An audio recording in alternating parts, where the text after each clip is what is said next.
shelter for sustaining the routine. Again, our daily routine turns into habits which provides the veritable sustaining shelter for the routine.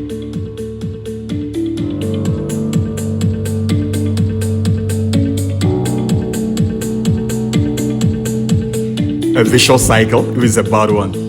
We all know that. So, routine diligently adhered to becomes habit after only 21 days, fortunately or unfortunately. Fortunately, if we are supposed to build better habit or routine, and unfortunately, if we have a terrible one. The neuroscientists, psychiatrists, and psychologists have all made us know the brain can and does build new neural pathways within 3 weeks of diligence on a particular routine.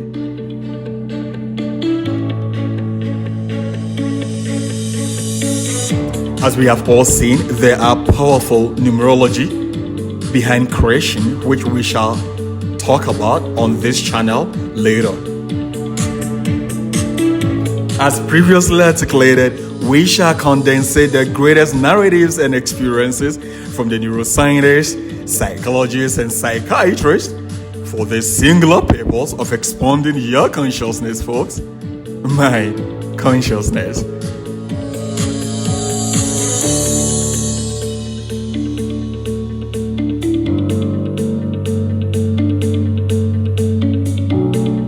Routine, habits, and building ageless brain is the topic for our discuss today.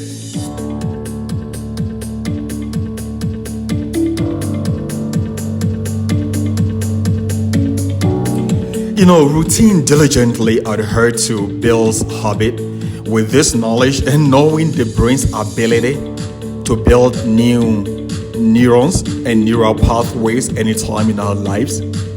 Anytime in our lives. It's one of the most soothing discovery about your anatomy, folks. My anatomy. We have all seen, we have all heard people, some Muslims, who could memorize the entire Quran, the holy book of Muslims, even after the age of retirement. After the age of retirement. A book the size of the New Testament for the Christians, they can memorize every sentence, word, letter, and even punctuations. Punctuations for the whole book. After the age of retirement, 65.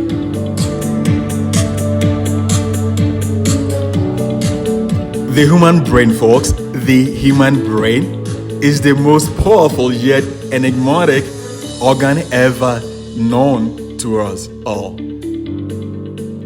The human brain, again, is the most powerful yet puzzling organ ever known.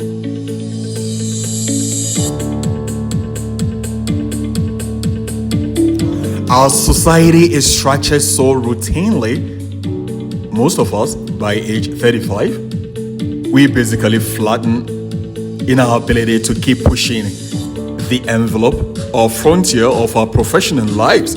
Many great scientists did most of their discoveries way before they were 40, way before mid-age. By 40, we would have fallen into an abyss of routine. We then stop growing because we stop trying new things.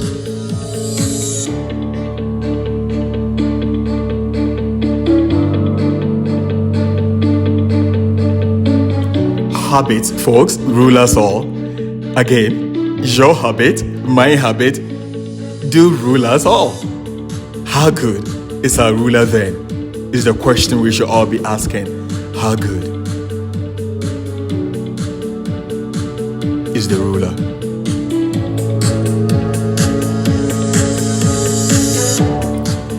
Is it the one that can safely guide and guard our ship to many admirable destinations, or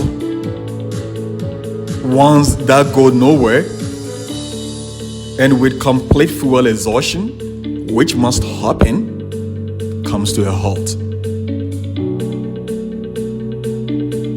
What habit do you have, folks?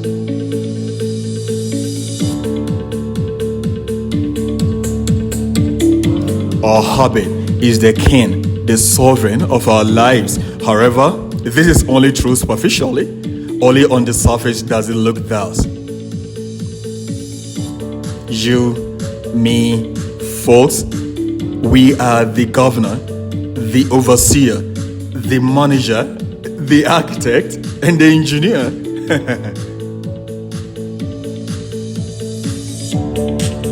Because with diligence and renewed sense of purpose, any routine or habit can be destroyed and rebuilt into the ones that shall lead us to the destination we mostly desire.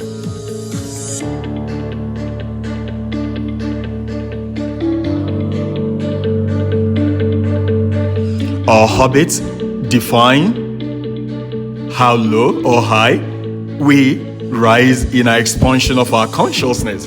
Again, what we do, what you do, what I do routinely shall define the level of excellence we get to eventually in life. Do you? Me? Do we want to build an ageless brain and a lasting legacy? Then let us live with the principles of breaking habit and perfecting them constantly. Constantly, folks. Constantly.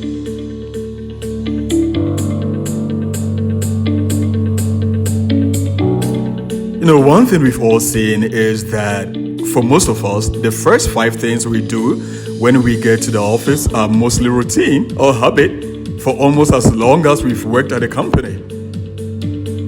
We develop these routines out of necessity or comfort. And then it falls into habit.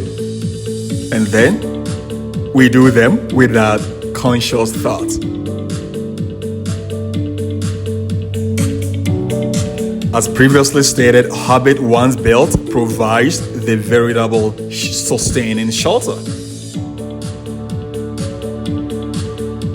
The good news again is that whenever we decide, whenever you decide, whenever I decide, we can totally destroy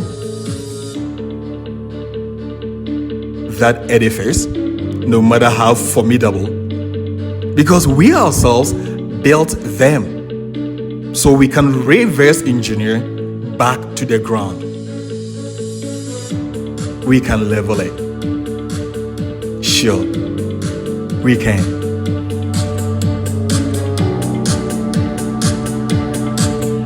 The more routine and habit we build,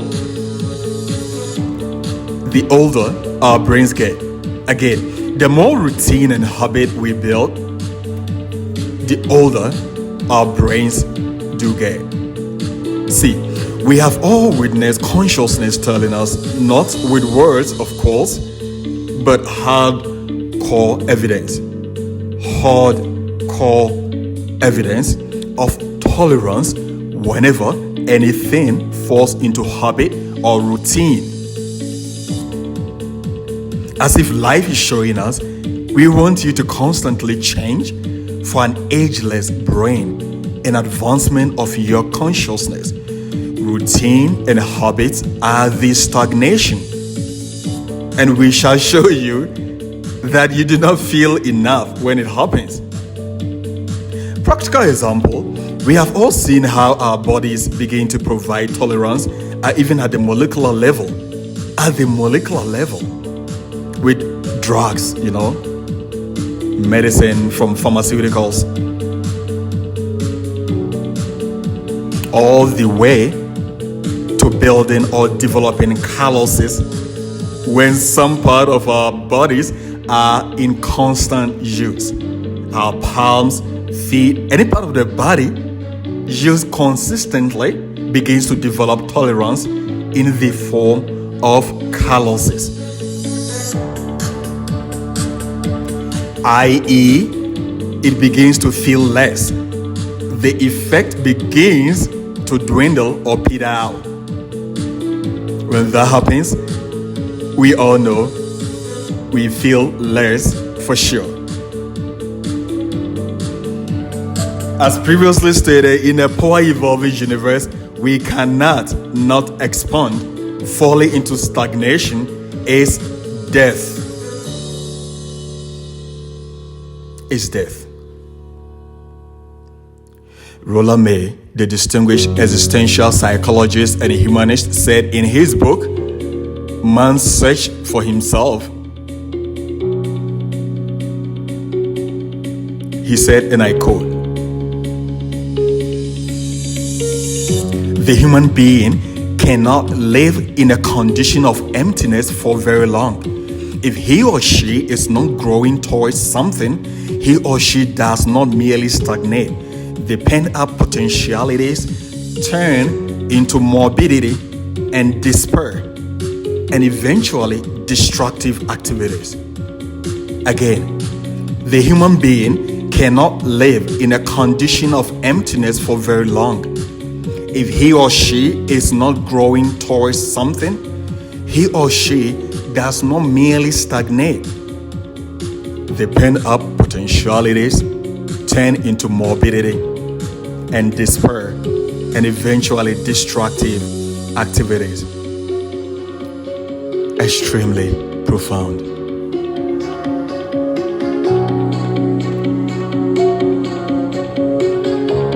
Again, habit rules. Our speaking, our writing, dressing, and eating are all mostly habitual. Consciousness does not support stagnation. By constantly rebuilding habits, we do flow along with the goal of life. It etched unending expansion.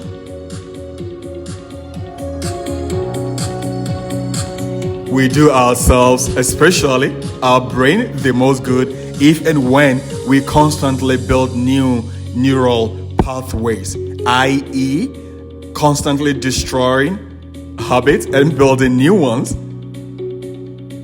You hope you do so. I hope I do so.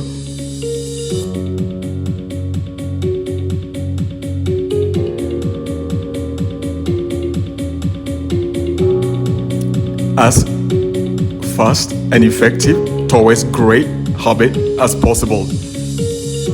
If my brain is like a city, gentrification is what keeps it younger. Again, if your brain, folks, is like a city, gentrification is what keeps it younger. Constantly bettering our habit. And there's no way, not even the person at the highest office in our countries can honestly say he or she has no room to improve his or her habits.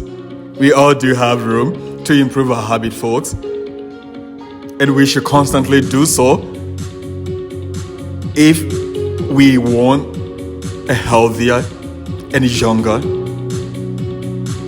brain, which shall foster the advancement of your consciousness and my consciousness, folks.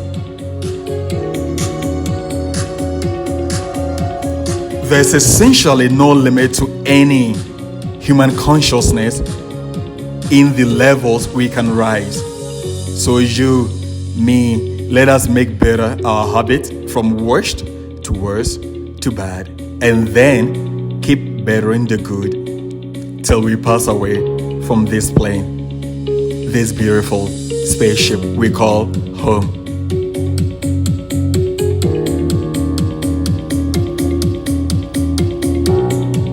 Stay with us to the end, to the steps in keeping our brains evergreen, or let's just say ever young. Same way our brains build new neural pathways to any routine, thereby making them habit. Muscle memory are all activities of the brain telling us we are stagnating.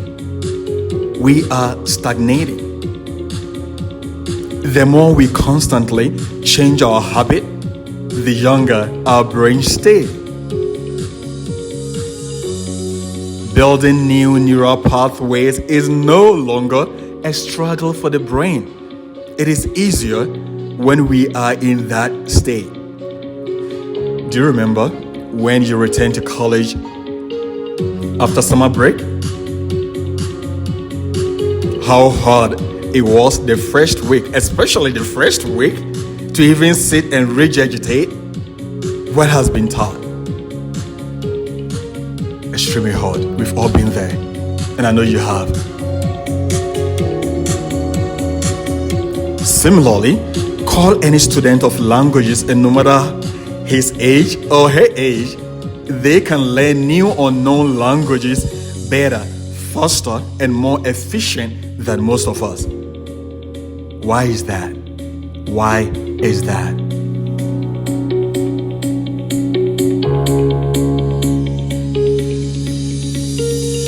Their brain is essentially agile, wired up for it.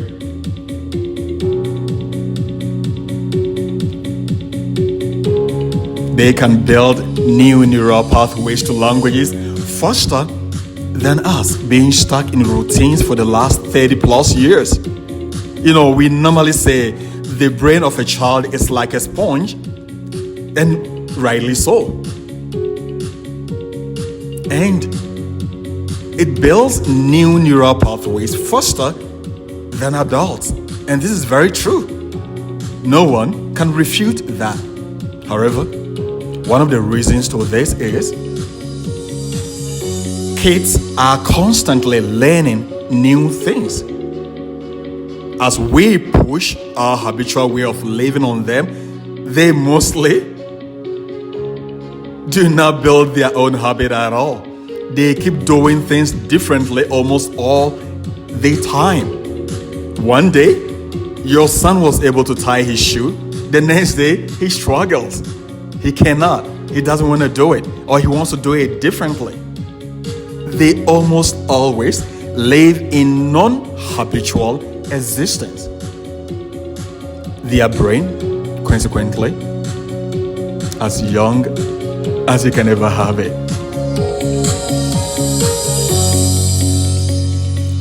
Do we want an exhilarating life, being less susceptible to brain and nerve diseases like Alzheimer's, Parkinson's, MS, multiple sclerosis, dementia, and many other brain nerve dysfunctions? Do we want to be less susceptible to all this? Then, let us constantly do new things at least once every other month or 60 days. Let us decide to take the bus to work for at least a month without driving our Honda Accord or our Bentley or Mercedes. Let us park it in the garage and take the bus to work for at least a month. It shall help us with the remembrance that not everyone, even in well-advanced countries, do have driver's licenses, let alone a personal car. And consequently, gratitude is strongly deepened.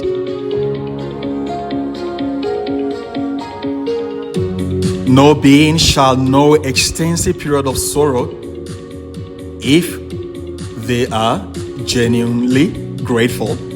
And we have talked about this many times on this channel.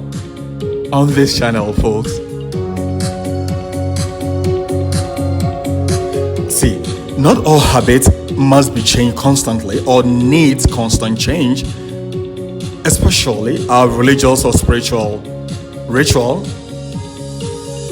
It eventually becomes a habit, and that may not necessarily be changed entirely. However, say if you, me, are in the habit of always reading the New Testament before we pray, and especially a particular book in the New Testament, we can decide to go into the Old, can decide to read the Old Testament, that we can constantly be changing the books we read in our spiritual exercises.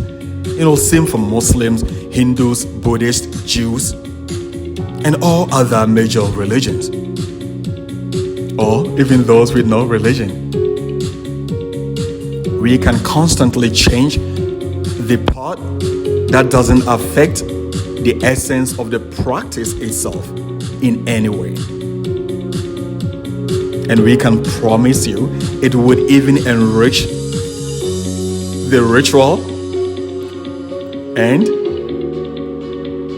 thereby keeping our brains, our supercomputer, ageless. Ageless, folks, ageless.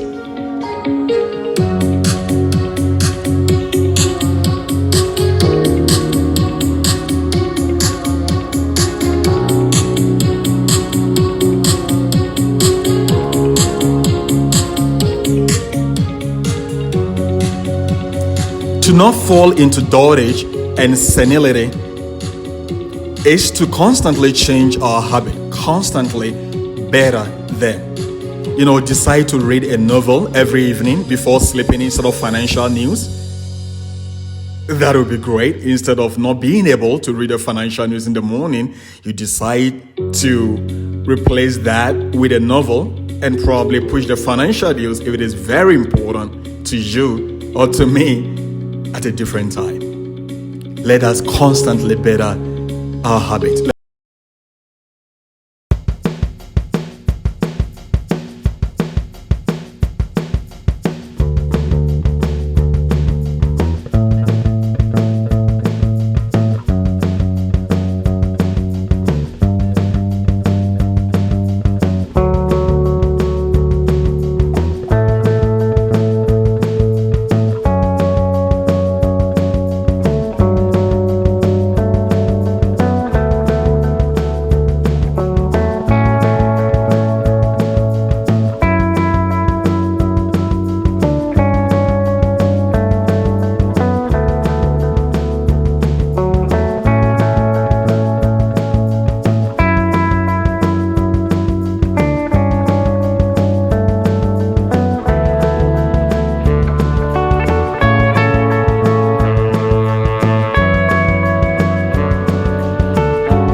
television or gossip on social media. Way better for the health of my brain and that of yours, folks, to go to such meetings and social gatherings than staying home and say binging Breaking Bad on Netflix. Also, exercising helps the brain in so many ways. It aids the flow of oxygenated blood, which is much needed for the optimal functioning of our supercomputer, our brain. We should also keep higher levels of hydration. See folks, your brain, my brain is about 85% water, more than most organs in the body. Brain needs adequate hydration to function optimally, healthily, and to stay younger, ageless.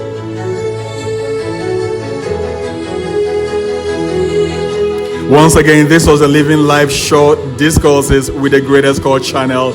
And remember,